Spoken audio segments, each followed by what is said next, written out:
وَلَوْ شَاءَ رَبُّكَ لَجَعَلَ النَّاسَ أُمَّةً وَاحِدَةً، اور اگر اللہ چاہتا، آپ کا رب چاہتا تو تمام نوع انسانی کو ایک ہی امت بنا دیتا. وَلَا يَزَالُونَ مُخْتَلِفِينَ، لیکن نہیں، یہ اختلاف کرتے ہی رہیں گے. انسانوں میں اختلاف ہمیشہ باقی رہے گا.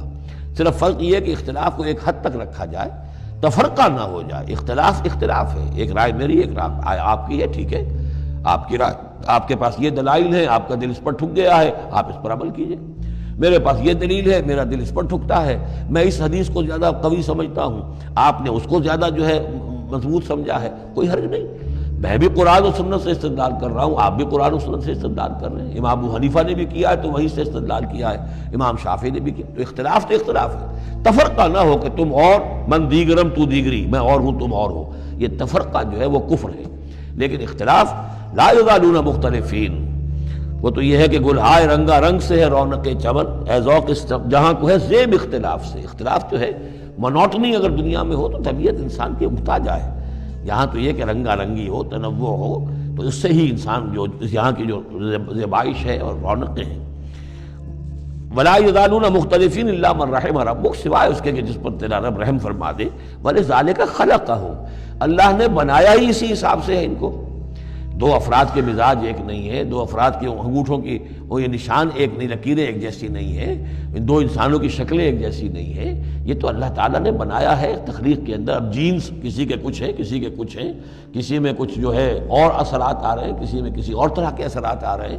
الناس کالمعادن، اور یہ تمام انسان بھی معدنیات کی طرح ہیں. تو اس طرح ہی اللہ تعالیٰ نے جو پیدا کیا ہے وہ ایک جیسی شے تو نہیں پیدا کی.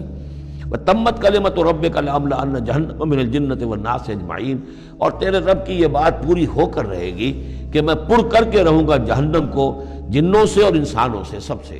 یعنی اس نے جنت بنائی ہے، اس کو بھی اس نے آباد کرنا ہے اہل حق کے ذریعے سے. جہنم بھی تو بنا رکھی ہے، اس کا ایندھن بھی اسے درکار ہے. تو اس دنیا کے اندر جو کفار ہیں، مشرکین ہیں، گناہ گار ہیں، جو عیاشیاں کر رہے ہیں، بدماش ہیں اور جو ظالم ہیں، یہ ظاہر بات ہے کہ جہنم کے لیے ایندھن ہے جو اللہ نے فراہم کیا. جو اختلاف رائے وہ نہیں بڑی بات. اختلاف سے جو لوگ گھبراتے ہیں، آپ لوگ بھی پریشان ہو جاتے ہیں، کوئی آدم کچھ کہتا نہیں، یہ پریشانی کی بات نہیں. آپ کے اساتذہ اور آپ کتابوں میں دیکھتے ہیں نظریات میں اختلاف ہوتا ہے، تھیوریاں کچھ کہتا ہے، وہ فساد نہیں ڈالنا چاہتے، سمجھ میں وہی بات آتی ہے. تو اس سے علم بڑھتا ہے. آپ اختلاف رائے کو الگ رکھیں اور یہ مخالفت اور جھگڑے جو ان کو الگ رکھیں. اختلاف رائے تو صورت میں ہی ختم ہو سکتا ہے جب دو چیزیں ختم ہو جائیں. ایک تو ذہن جو ہے نا مختلف ایک سطح پر آ جائیں. اگر ایک سے زیادہ سمجھ کا مالک ہے، اس کو زیادہ سمجھ آتی، دوسرے عالم کو وہ نہیں آتی، یہ نیچرل بات ہے. اور دوسری بات یہ ہے کہ دیانت ختم ہو جائے. میں ایک بات سمجھتا ہوں قرآن و حدیث سے دیانتداری سے، مگر میں آپ کا لحاظ کر کے آپ کی حمایت کر دوں منافقت کے طور پر، اس سے اختلاف ختم ہوتا ہے. اس لیے اختلاف رائے قدرتی بات ہے، اس سے بیزار نہیں ہونا چاہیے. ایک ہی شعر ہوتا ہے عربی فارسی کا اردو کا، کئی استاد اس کی تشریح کرتے، وہ سب بنتی ہوتی ہیں، مگر اس کو مخالفت اور نزاع کا سبب بنا لینا کہ وہ مسلمان نہیں ہیں، ان کے پیچھے نمازیں نہ پڑھو، جنازے نہ پڑھو، یہ فساد کی جڑ. یہ نہیں ہونا چاہیے. تفرق ہے، الگ الگ ہو جانا. اگر ہم ملتے ہیں، نمازیں اکٹھی پڑھیں، جنازوں میں شریک ہوں، رشتے ناطے کریں، تو اختلاف بے شک رکھیں. جو آپ کی سمجھ میں آتا ہے کہ اللہ رسول کا یہ منصب آپ اس پر ہیں، انشاءاللہ جنت وسیع ہے اور اللہ اور اس کے رسول کریم ہے، سب کو جگہ مل جائے گی. تنگی نہیں محسوس ہوگی دل کھلے کرنے کے لیے. تو نہ کوئی وہابی بنے، نہ سنی بنے، نہ شیعہ بنے.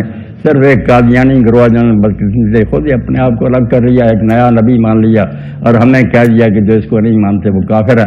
یہی بات آئینی طور پر ان کے حق میں اگر ثابت ہوگی، ورنہ باقی سارے جو گروہ جو اللہ کے رسول علیہ السلام کو آخری حاجی مانتے ہیں نا، یہ سب مسلم ہیں، ان کے ایمان اسلام میں ذرا شک نہیں ہے.